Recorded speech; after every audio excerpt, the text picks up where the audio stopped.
আসসালামু আলাইকুম। তো আজকে রবিবার, আমরা চলে আসছি একটা দোকানে, বাংলা দোকান। মালয়েশিয়াতে বাংলাদের দোকান আছে অনেক।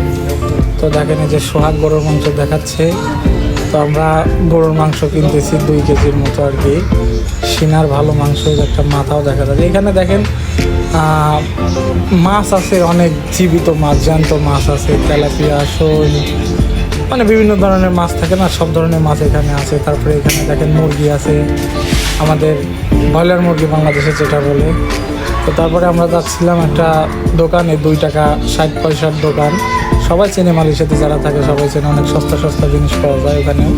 তো এরা হলো সবাই বোরমা জাতীয়, ঠিক আছে। এরাদের হয়তো বা যে কোনো একটা প্রোগ্রাম অথবা বিয়ের সাথে থাকলে এরা সব একখানে হয়। তো দেখাচ্ছেন আমরা এই তো যাচ্ছি এখন 2 টাকার মার্কেটে। তো এই যে আমাদের সামনে 2 টাকার মার্কেট। আজকে রবিবার তো অনেক মানুষ, সব কর্মস্থল